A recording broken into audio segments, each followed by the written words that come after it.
राधे राधे। जय श्री कृष्णा। ममता की पाठशाला में आपका एक बार फिर से स्वागत है।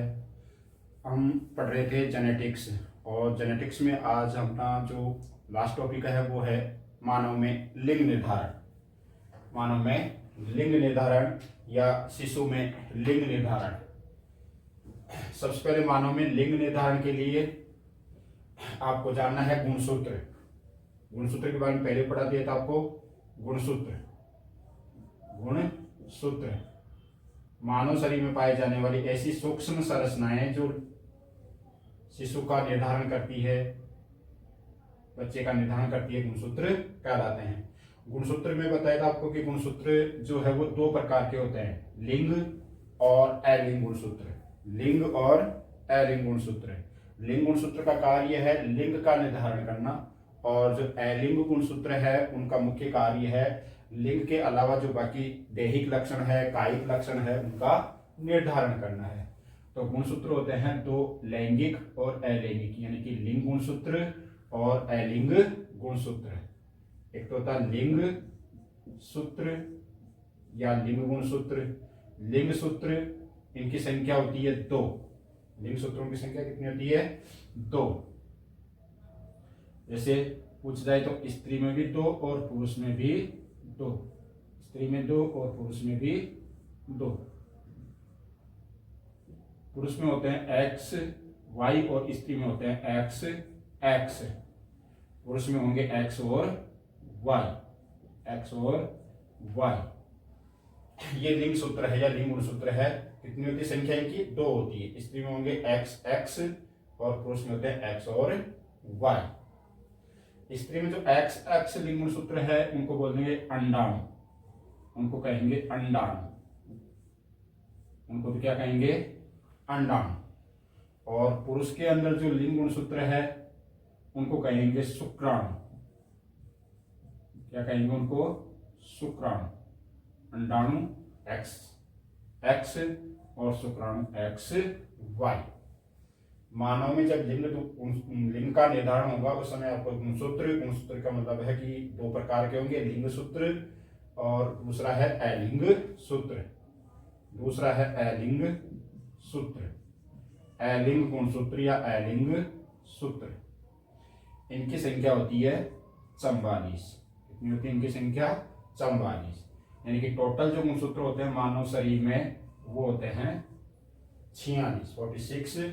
उनको 2 भागों में बांटा गया, लिंग सूत्र यानी कि लिंग गुणसूत्र और अलिंग सूत्र यानी कि अलिंग गुणसूत्र। लिंग सूत्रों की संख्या 2 और अलिंग सूत्रों की संख्या 44 है। इनका जो कार्य है लिंग गुणसूत्रों का, उनका तो है केवल और केवल लिंग का निर्धारण करना है। लिंग का निर्धारण। किसका निर्धारण करना है? लिंग का निर्धारण। कि लिंग गुणसूत्र किसका कार्य करेंगे? केवल लिंग का निर्धारण। इसका मतलब है कि अभी जो संतान है वो लड़का होगा या लड़की, इनका निर्धारण करते हैं केवल लिंग गुणसूत्र। और अलिंग गुणसूत्रों का मुख्य कार्य कायिक, लिंग के अलावा जो कायिक, दैहिक या शारीरिक, कायिक, दैहिक या शारीरिक लक्षणों का, कायिक, दैहिक या शारीरिक लक्षणों का निर्धारण।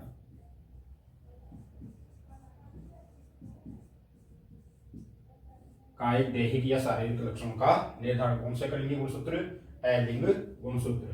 तो गुणसूत्र 2 प्रकार के थे, एक तो लिंग सूत्र और दूसरा आपको अलिंग सूत्र।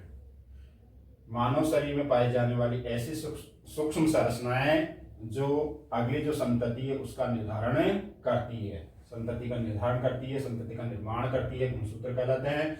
गुणसूत्र की संख्या होती है 46, जिनको 2 भागों में बांटा गया, लिंग सूत्र, लिंग गुणसूत्र और अलिंग गुणसूत्र। लिंग गुणसूत्रों की संख्या होती है 2 और अलिंग गुणसूत्रों की होती है 44। यानी कि 2 और 44 कितने हो गए? टोटल 46 हो गए। स्त्री के अंदर जो लिंग गुणसूत्र होते हैं तो उनको बोलते हैं एक्स एक्स, यानी कि अंडाणु। उन एक्स एक्स को क्या कहेंगे? अंडाणु। और पुरुष के अंदर होते हैं 2 लिंग गुणसूत्र जिनको बनेंगे एक्स वाई, और एक्स वाई का मतलब है शुक्राणु। एक्स वाई का मतलब क्या है? शुक्राणु। यानी कि दो पुरुष के अंदर अंडाणु होते हैं और स्त्री में अंडाणु होते हैं और पुरुष में 2 शुक्राणु होते हैं। ये तो हो गया लिंग गुणसूत्रों का कार्य, केवल लिंग का निर्धारण करते हैं। और बाकी जो 44 गुणसूत्र बच गए वो लिंग के अलावा जो पूरा शरीर है, कायिक दैहिक लक्षण का, शारीरिक लक्षणों का निर्धारण करते हैं। किस किस का लक्षण करते हैं? कायिक लक्षणों का, दैहिक लक्षणों का और शारीरिक लक्षणों का निर्धारण करते हैं। शारीरिक लक्षणों का निर्धारण करते हैं अलिंग गुणसूत्र। अब यह है कि जो ये सूत्र है या गुणसूत्र है वो अगली जो संतति है उसमें माता पिता से किस प्रकार उनका संचरण होता है, किस प्रकार लिंग गुणसूत्रों का संचरण होता है और किस प्रकार अलिंग गुणसूत्रों का संचरण होता है। अर्थात जो अगली संतति होगी शिशु, उसमें लिंग का निर्धारण किस प्रकार होता है, कौन सा गुणसूत्र है, पुरुष का गुणसूत्र है या स्त्री का गुणसूत्र, वो लिंग का निर्धारण करते हैं, उसका अध्ययन करते हैं। अब ये थे 2 प्रकार के गुणसूत्र, लिंग गुणसूत्र और अलिंग गुणसूत्र। लिंग गुणसूत्रों की संख्या 2 और अलिंग गुणसूत्रों की संख्या भी, अलिंग गुणसूत्रों की संख्या 44। 44 जो पुरुष में भी 44 है, स्त्री में भी 44 है। आप देखो लिंग का निर्धारण किस प्रकार होता है। पुरुष और स्त्री, पुरुष और स्त्री का क्या करवाएंगे? क्रॉस करवाएंगे। पुरुष के अंदर अपने गुणसूत्र पढ़े अभी 44, तो अलिंग गुणसूत्र, और 2 पढ़े थे हमने लिंग गुणसूत्र। लिंग गुणसूत्र पढ़े थे आपने एक्स और वाई। पुरुष के अंदर 44 और 2 ये 46 हो गए। पुरुष में कितने होते हैं? टोटल 46, यानी कि 44 तो अलिंग गुणसूत्र है और 2 लिंग गुणसूत्र है जिनको बोलते हैं एक्स वाई, और एक्स वाई को कहते हैं अंडाणु, वो शुक्राणु। पुरुष में शुक्राणु। अब है स्त्री के अंदर 44 plus x x, 44 plus x x, यानी कि टोटल हो गए 44 ये प्लस 2 ये एक्स एक्स, यानी कि हो गए 46। यानी कि स्त्री में भी टोटल गुणसूत्र तो होते हैं 46, लेकिन इनकी संरचना दोनों में, लिंग गुणसूत्रों की संरचना क्या होती है? अलग अलग होती है। संख्या समान होती है लेकिन संरचना दोनों की अलग अलग होती है। ये संख्या में भी और संरचना में भी दोनों में समान होते हैं, जबकि लिंग गुणसूत्र इनकी संख्या तो समान होती है दोनों में, लेकिन जो संरचना है वो अलग होती है। आप देखो यहां तक करने के बाद जब क्रॉस होता है स्त्री और पुरुष का, तो इनमें सबसे पहले होता है अर्धसूत्रण। अर्धसूत्रण का मतलब ये है कि जो गुणसूत्र है टोटल 46 गुणसूत्र, उनमें से आधे आधे, यानी कि आधे तो पुरुष के और आधे स्त्री के, उनकी संतानों में स्थानांतरित होते हैं। इस प्रकार इनका अर्धसूत्रण होता है। देखो यहां पर 2 भाग, यानी कि इनका अर्धसूत्रण, और यहां पर इनका भी अर्धसूत्रण। सबसे पहले करेंगे इनका अर्धसूत्रण। 44 का अर्धसूत्रण किया तो 22, टोटल 44 थे, 44 का अर्धसूत्रण करके कितने हो गए? 22। और एक्स वाई में से एक लेंगे।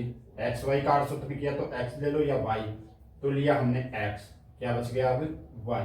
तो यहाँ आ जाएगा 22 प्लस वाई, 22 प्लस वाई। ये हो गया पुरुष में जो गुणसूत्र थे 46, उनका अर्धसूत्रण। ऐसा ही करेंगे स्त्री में 44, तो वही अलिंग गुणसूत्र, तो 44 का आधा 22 प्लस एक्स, और यहाँ भी 22 प्लस एक्स।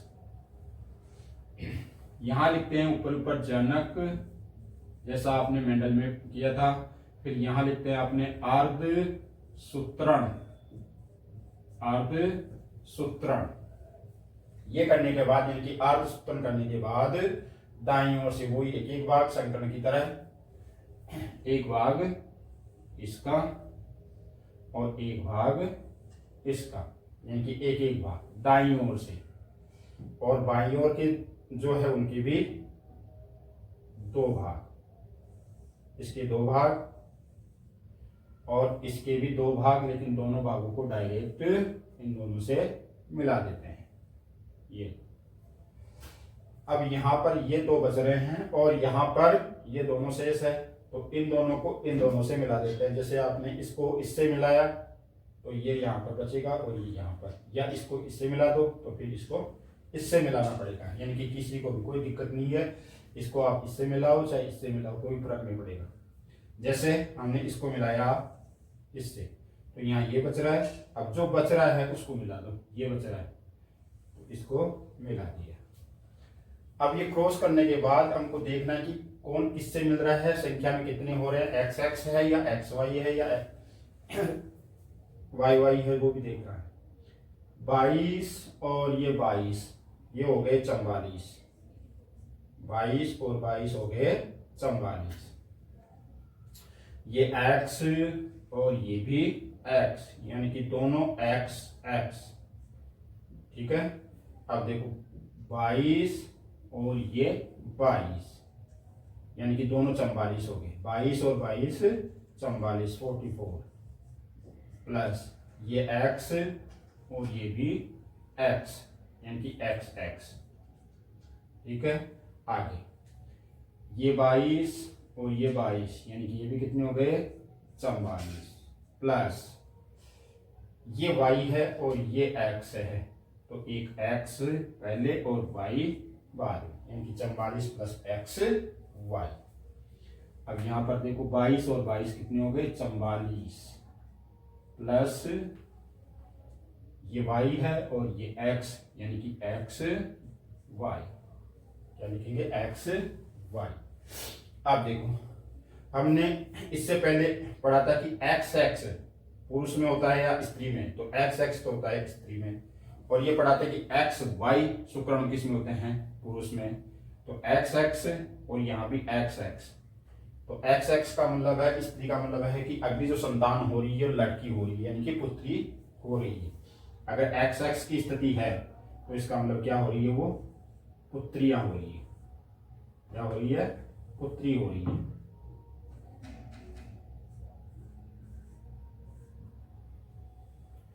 और यहां पर है एक्स वाई और यहां पर एक्स वाई, इसका मतलब क्या है, पुत्र है। एक्स वाई का मतलब क्या है, पुत्र है, क्योंकि एक्स वाई जो शुक्राणु है वो किस में पाए जाते हैं, पुरुष के अंदर पाए जाते हैं। अब देखो यहाँ पर 4 है, 1 2 3 और 4 संतानें हैं। 4 संतानों में से 1 और 2 में तो है एक्स एक्स और 2 में है एक्स वाई, इसका मतलब आधे में है एक्स एक्स और आधे में है एक्स वाई। इसका मतलब 50% तो पुत्री होने की संभावना है और 50% ही पुत्र होने की संभावना है। होते नहीं है लेकिन संभावना है। कब, जब दोनों के मध्य क्या होता है, क्रॉस, जब स्त्री और पुरुष के मध्य क्या होता है, क्रॉस, तो यही संभावना व्यक्त की जाती है कि जो संतान होगी वह या तो पुत्री होगी या फिर पुत्र होगा। अब पुत्र होगा या पुत्री, इसका निर्धारण कौन करता है, पुरुष का गुणसूत्र करता है या स्त्री का गुणसूत्र करता है, या ये कह सकते हैं कि इसके लिए लड़का हो गया लड़की, इसके लिए जिम्मेदार कौन है, पुरुष है या स्त्री है, माता है या पिता है, या उनके कौन से गुणसूत्र जिम्मेदार होते हैं। अब देखो स्त्री के अंदर तो जो दोनों ही गुणसूत्र है वो है एक्स एक्स लिंग गुणसूत्र है। स्त्री में तो दोनों गुणसूत्र क्या है, एक्स एक्स है, यानी कि चाहे लड़का हो चाहे लड़की हो, दोनों में माता से या स्त्री से तो क्या जाएंगे, एक्स गुणसूत्र जाएगा। लेकिन पिता के अंदर क्या है, यानी कि पुरुष के अंदर एक्स और वाई है, यानी कि वाई गुणसूत्र। कौन सा गुणसूत्र, वाई गुणसूत्र।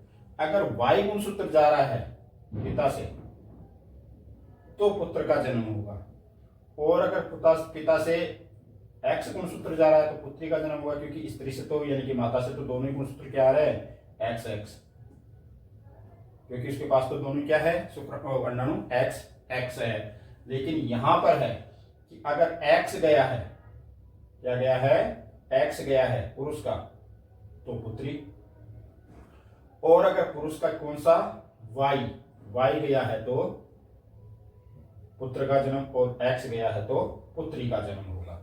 यानी ये कह सकते हैं कि अगली जो संतान है, जब स्त्री पुरुष के मध्य क्रॉस होता है या माता पिता के मध्य जनन होता है, क्रिया होती है जनन क्रिया क्रॉस क्रिया, तो उस समय जब पुरुष का वाई गुणसूत्र स्त्री के एक्स गुणसूत्र से संयोग कर रहा है तो एक्स वाई की स्थिति होगी और पुत्र का जन्म होगा।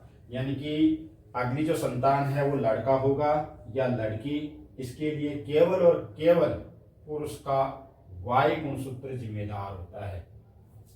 क्वेश्चन आया कि अगली संतान होने वाली जो संतान है वो लड़का होगा या लड़की, पुत्र होगा या पुत्री, उसके लिए कौन सा गुणसूत्र जिम्मेदार है? तो पुरुष का वाई गुणसूत्र जिम्मेदार है, क्योंकि स्त्री में दोनों ही गुणसूत्र क्या है? एक्स एक्स है। तो ये था मानव में लिंग निर्धारण। लिंग मानव की जगह आ जाता है कई बार शिशु, यानी कि शिशु में लिंग निर्धारण। तो शिशु का निर्धारण भी वो का वही है, और मानव में लिंग निर्धारण है तो भी ये का ही है। ये था मानव में लिंग निर्धारण। जो छोटा सा टॉपिक था जो आज कंप्लीट हो गया है। जय श्री कृष्ण, राधे राधे।